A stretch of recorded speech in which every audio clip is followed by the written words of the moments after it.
I thought my debt was 100,000. But after I wrote it down, it was 186,000. I think one of the main reasons I struggled is my peers. My peers are mostly gamblers. So having the first challenge is to first understand you have to change your friends.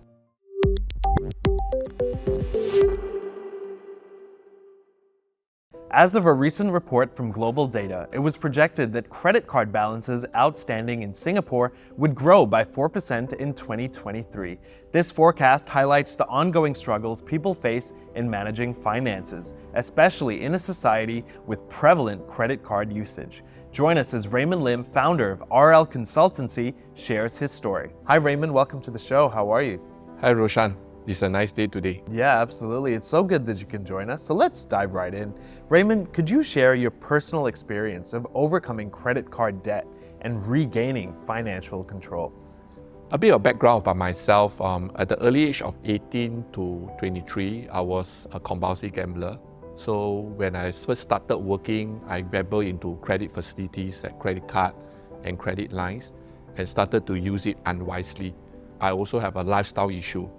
I spend to impress, I spend to enjoy. I probably spend money that I do not have and actually use it for my own entertainment aspect. So mostly I spend on cars in the early years and also on food and beverages and stuff, and entertainment and probably some of the partying at younger age and stuff. But I think when this clarity hit me, it was probably a bit overwhelming. So I was a bit surprised when I sat down and actually called the credit card companies and the banks and found that actually the amount that I owe, initially I thought was about 100K, but end up it was 186,000, which I'm not able to manage. So that is where it came alarming to me. What were the biggest challenges you faced during your journey to becoming debt-free? I think one of the main reasons or few key reasons that I struggled is my peers. My peers are mostly gamblers or mostly people who are seeking gambling or credit arrangements to fuel their lifestyle. So having the first challenge is to first understand you have to change your friends. So having an accountability partner and also an accountability group really helps.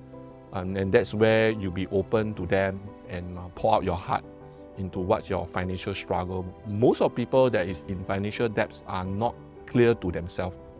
And that's why they find it very hard to be clear to others. And the second thing is also about understanding where you are.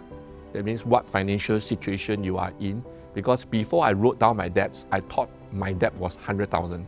But after I wrote it down, it was 186,000. And then having clarity that some of them are having very high interest rate, which I'm not aware of. Because I do a lot of balance transfer, a lot of cash advance. So having clarity is the second thing that I think probably we need. Having no clarity will not be able to help you to see the problem before you solve it. I think you brought up a very important point. To take a good look at your lifestyle, sometimes you just need to sit down with a pen and a pad, write things down, write out your budget, see where you've spent things, see what you'd like to spend things on. Let's dig a bit deeper. What specific steps did you take to pay off your credit card debt? Were there any strategies that helped you particularly well? So firstly, I have a very supportive girlfriend, now is my wife, who I came clean in accountability. I also have a good friend who is willing to sit me through this process and run through the financial aspect that I had.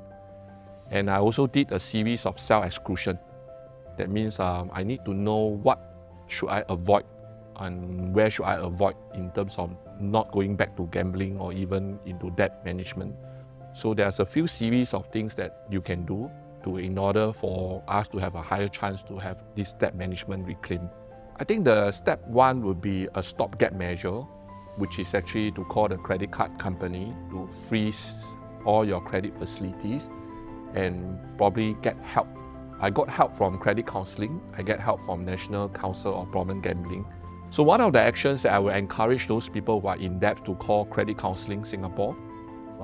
And actually for those who are in gambling, you can call even NCPG, which is National Counseling of Problem Gambling. So both of these hotline, they are trained counselors that's able to help you. They come from a very neutral background to put on a listening ear, to listen to us, and that's where we feel safe. And then subsequently, there will be steps that they can actually encourage you to meet a counselor or actually do a family counseling approach. to help me into negotiating with the credit card companies to go into a payment installment plan.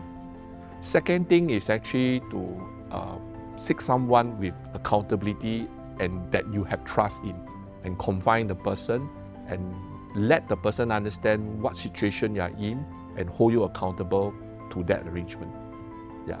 And thirdly is to have a disciplined payment plan, and probably also for you to actually outreach for some opportunity for more income to pay down your debts itself.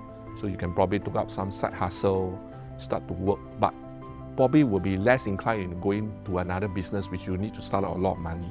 But I think it's going to a sure income plan, probably a second job or a second arrangement that you can earn specific income so that you can use it to pay down the debts.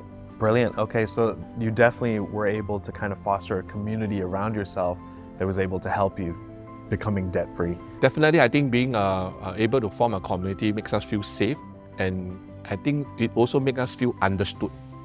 So actually most of us in debts are either we are running away from something or we are achieving something that we are not clear about. Right. So that's why having someone that trusts in you and understand you is important. So maybe that's to encourage those that in any credit debts is you have to look at your actions and yourself very differently. Because if Raymond Lim, the compulsive gambler, you have to be far away. But Raymond Lim himself is a very nice guy. So as long as I don't go into the action of gambling, don't go into the action of incurring debts is unnecessary, that's where you will see a totally different of me. Fabulous. You spoke of yourself in the third person, so you were able to kind of separate your, I guess, issue, right? Your gambling addiction with who you really are. Would you say you were able to find out who you really are then through this process? Yes, definitely after this process of me chalking up debts at the age of 23 in my early years of working, I find I have more clarity in what I'm doing now and also more certainty. I began to be able to manage my money better, which in turn, debt management is also one of the subset of financial planning, or probably personal planning or business planning in any form. So let's talk to you about who you are today. What steps have you taken to ensure lasting financial stability and avoid falling back into debt? So one of the things I think I did right over the years is I don't manage the company account. I don't oversee the cash flow. I have a staff, and currently now I have an outsourced accountant to do it. So I think we have to leave certain tasks to the professionals or the people that is more able to do it better than us.